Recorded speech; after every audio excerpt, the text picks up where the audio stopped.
Hmm. Le café du matin. Il est 7h30, c'est la matinale. Vous êtes sur Audio Fanzine. Jingle. Vous connaissez la règle, avant même que je vous parle des news de la semaine, je vais vous demander de vous abonner au channel d'Audio Fanzine si ce n'est déjà fait. Voilà, la petite cloche, ding ding ding ding, c'est fait. C'est bon, on peut y aller? Alors on va y aller et on va parler guitare tout de suite avec Fender qui a fait un paquet d'annonces de nouvelles guitares et notamment chez Squier où on fête les 40 ans de Squier, donc il y a plein de modèles qui sont en gros à peu près les mêmes que d'habitude, sauf qu'ils sont dorés, sauf qu'ils sont ceux-là, ils sont fabriqués au Japon ou des trucs comme ça. Mais dans le lot, enfin il y a des choses très intéressantes dans le lot, hein, mais assez classiques, et dans le lot il y a un truc qui a retenu mon attention, c'est une Squier Classic Vibe Baritone Custom Telecaster. Une Telecaster baryton, oui, chez Squier, et ça fait bien plaisir.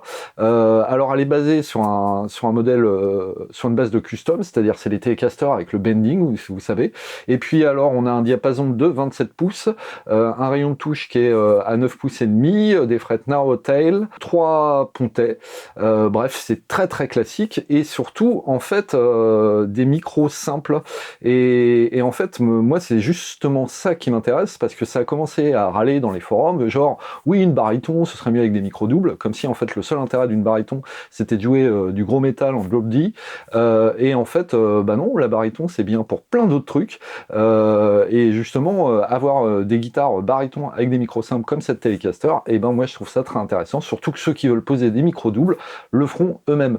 Bref, une très bonne idée de Fender, moi j'ai hâte de voir ce que ça a donné cette guitare. Et on reste dans les cordes avec Orchestra Tools.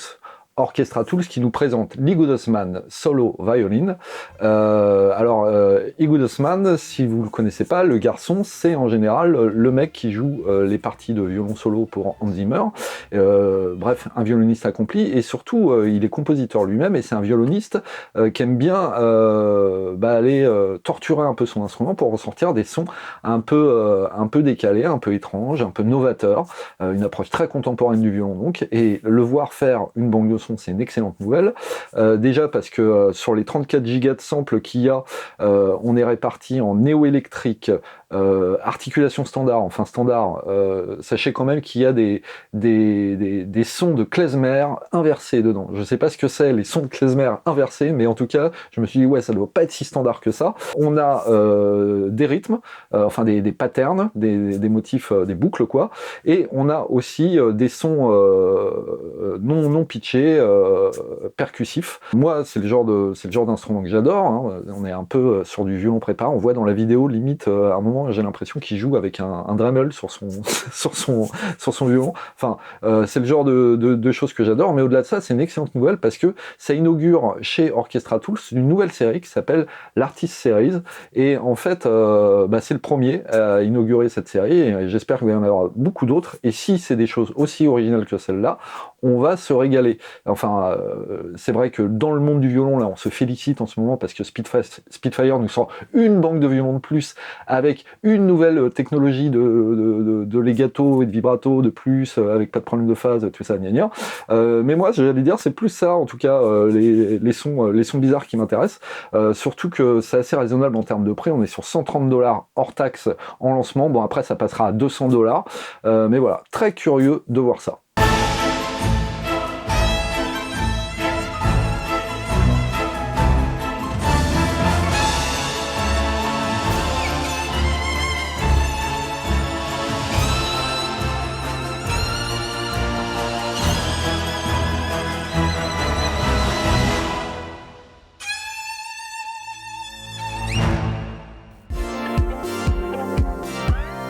Et on reste dans l'informatique musicale avec Bluecat, Guillaume Gelin, le chat bleu, qui nous arrive avec un plugin qui s'appelle Connector. Qu'est-ce que c'est Connector? C'est un plugin qui vous permet de faire transiter de l'audio et du MIDI entre applications, entre ordinateurs, via le réseau, et même entre plugins, le tout en gérant une latence minimum, le tout en gérant différents taux d'échantillonnage, en sachant que c'est rééchantillonné par le logiciel.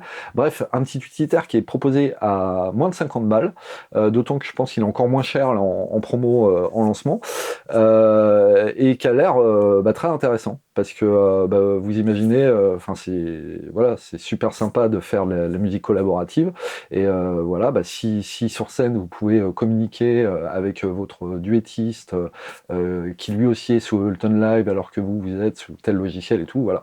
On a hâte de voir ce que les gens vont en faire de ce petit utilitaire. Ça m'a semblé en tout cas très bienvenu de la part de Guillaume.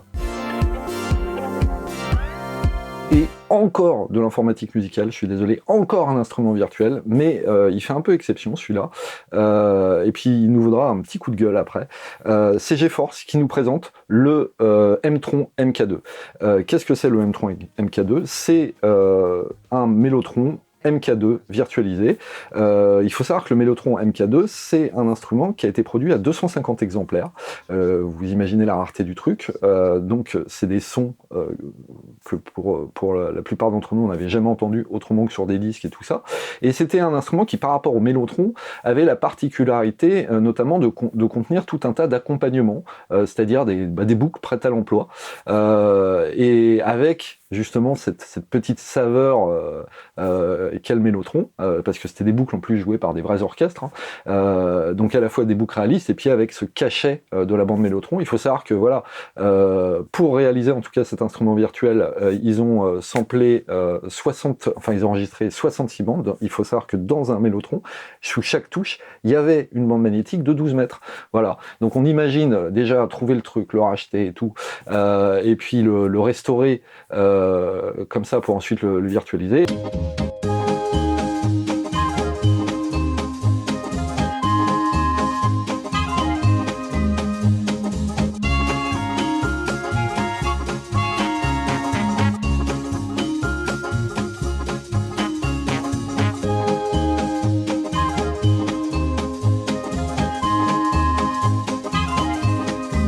Et alors, si je vous disais coup de gueule, c'est qu'au-delà de l'instrument qui vous intéressera pas, j'en sais rien, c'est selon. Moi, je trouve que c'est un charme fou, mais bon, c'est jamais avec mon avis. Ce qui a fait réagir, c'est le prix, qui est de 200 livres hors taxe pour l'instant, et qui va passer après à 250 livres. Et alors, comme sur énormément de news en ce moment sur Audiofanzine, et ça devient une habitude, il y a toujours un cortège de gens pour dire « Oh là là, c'est trop cher, c'est n'importe quoi, non mais ils ont dû se tromper dans la virgule ». Alors on a eu ça sur un contrôleur de monitoring à 2500 balles d'API, et je comprends hein, que 2500 balles c'est cher. On a eu ça donc avec ce plugin, en sachant que donc ce qu'on vous propose là à 250 livres, j'allais dire récemment sur un site d'occasion, il s'est vendu un exemplaire, c'est peut-être eux d'ailleurs qui l'avaient acheté, du MK2, il est parti à 17 000 euros, sans compter les frais de port. Voilà, juste pour relativiser. On voit là les effets de la crise, c'est-à-dire que les gens, le pouvoir d'achat fait ça, voire même il fait ça, hein, parce que tous les frais augmentent, les produits de première nécessité augmentent, voilà, bon, on accuse Covid, l'État, à vous de discuter des raisons, mais en tout cas, oui, il y a une crise, alors c'est peut-être lié à ça, mais c'est peut-être lié aussi au fait que à cause du marketing super agressif qu'on a sur certains produits, on s'habitue à tout payer 20 balles. Voilà, à cause des webs qui font tous les plugins à 29 $, alors même si ça cache derrière quelque chose, parce que en fait, faut savoir que vous n'avez le droit à mise à jour que pendant un an, et après faut repayer pour avoir la mise à jour. Mais voilà, on se retrouve à tout acheter à 10 balles, et du coup, dès qu'il y a un truc qui est un peu plus cher que ça, on dit c'est trop cher, c'est scandaleux et tout, sauf que derrière il y a des salaires, et puis qu'il faut aussi se poser la question. Vous voyez le magnifique t-shirt par passé que je porte aujourd'hui, oui j'ai dû le payer 15 balles, et encore même pas 15 balles, j'ai dû l'acheter 5 balles sur Vinted, mais neuf il doit coûter 15-20 balles, il coûte 15-20 balles parce qu'il est fait au Bangladesh par des gens qu'on exploite, qu'on maltraite, et que c'est ça la réalité derrière. Et que si on voulait payer vraiment notre matos, si on voulait qu'il soit propre d'un point de vue écologique et qu'il soit propre d'un point de vue éthique, on le paierait peut-être 10 fois plus cher. Demandez-vous combien coûterait une Scarlett de base si elle devait être construite en Europe, et avec des matériaux durables, c'est-à-dire aucun plastique. Posez-vous la question.